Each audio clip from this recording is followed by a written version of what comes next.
아마 많은 구독자 여러분들이 제 영상을 도입하려고 하는데 잘 안 될 때가 있어요. 그 가장 큰 이유는 안녕하세요, 최민주입니다. 여러분들 잘 지내시죠? 오늘은 제가 얼마 전에 그 SBS 스페셜에 일상으로의 잘못된 훈육이 어떻게 학대가 되어가는가 뭐 이런 주제로 그 찍는 다큐에 좀 촬영 협조차 나갔다 온 적이 있습니다. 거기 가서 제가 살해자분들을 좀 만나고 그러니까 제가 오늘 느끼는 바가 있어서 그래서 우리 구독자 여러분들의 이야기를 꼭 나누고 싶어서 좀 와봤습니다. 자, 오늘 제가 나누고 싶은 이야기의 핵심 포인트는 엄마가 정말 화가 나서 깊게 정말 분노가 느껴질 때 나오는 그 전조 증상들에 대해서 이야기를 한번 해보려고 합니다. 어머님들이 아이들을 혼내기 전까지 견딜 수 없는 상황이 되었다라고 느껴지는 어머님들의 공통적인 특성이 한 가지 있어요. 소리 지르고 화내고 그게 아니고 아이를 무시하기 시작합니다. 아이 눈을 바라보지 않고 아이가 어떤 자극을 할 때도 그냥 자극을 차단하기 시작해요. 그게 어머니가 진짜 잘못해서 뭐 그런 게 아니에요. 엄마가 살라고,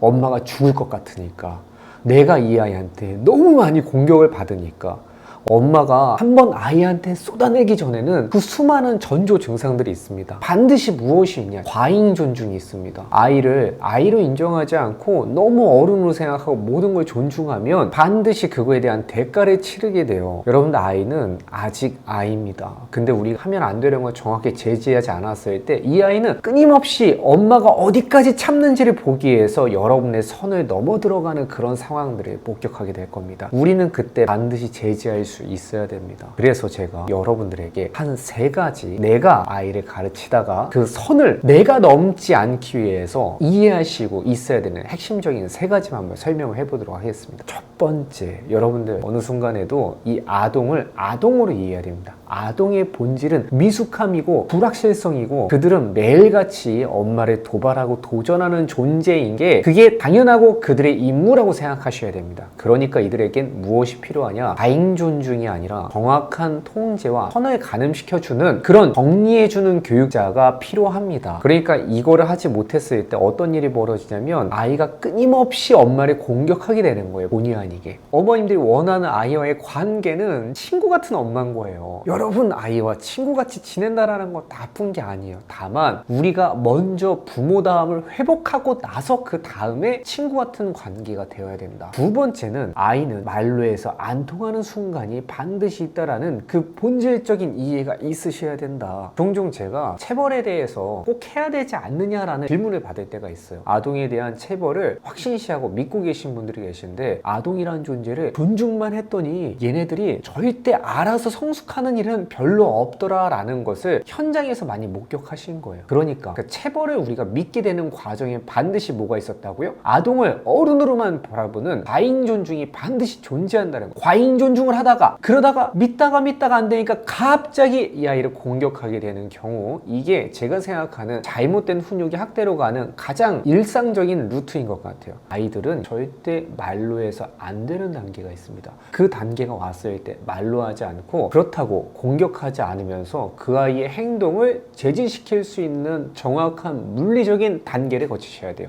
중간아, 엄마 보고 하나, 둘, 셋. 자, 엄마가 도와줄게.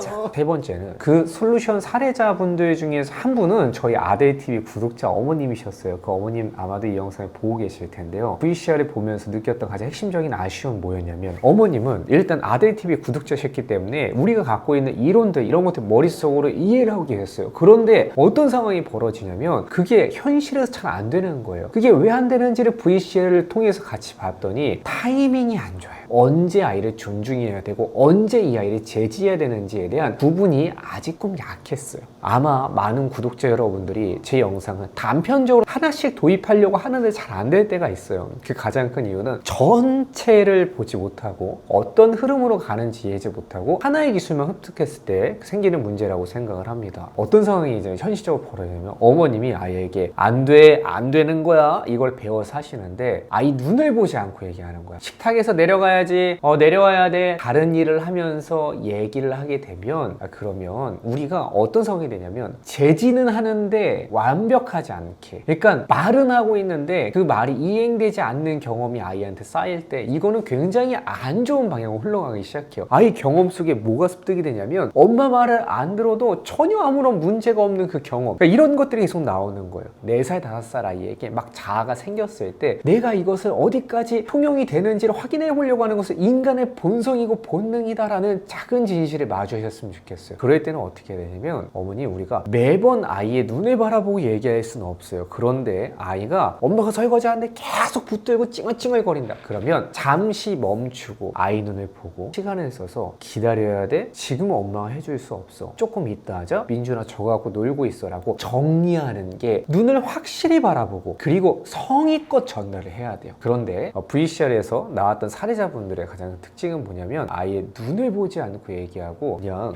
설거지를 하면서 안 돼 라고만 얘기를 하셨어요. 그래서 저는 우리가 3가지, 첫 번째 드리고 싶은 이야기, 친구 같은 관계는 나중에 해도 늦지 않는다. 아이가 충분히 성숙한 이후에 친구가 되시길 바라겠습니다. 두 번째, 체벌을 하지 않기 위해서는 말로만 하는 단계가 아니라 반드시 공격적이지 않은 물리적인 제지 방법을 익히시는 것이 중요하다. 세 번째, 적당히 내 삶을 살고 아이한테 얘기할 것이 있으면 잠깐 하던 일을 멈추고 눈을 보고 확실하게 전달하시는 과정이 필요하다. 이렇게 3가지가 엄마가 아이에게 정말 힘들 때 나오는 그 전조 증상 무시하기, 아이의 자극을 완전히 차단하기, 그러다가 폭발하기 이 직전에 여러분을 살리는 하나의 솔루션이 되지 않을까 생각하면서 오늘의 짧은 이야기는 마치겠습니다. 여러분들 그럼 다음에 또 봐요. 안녕!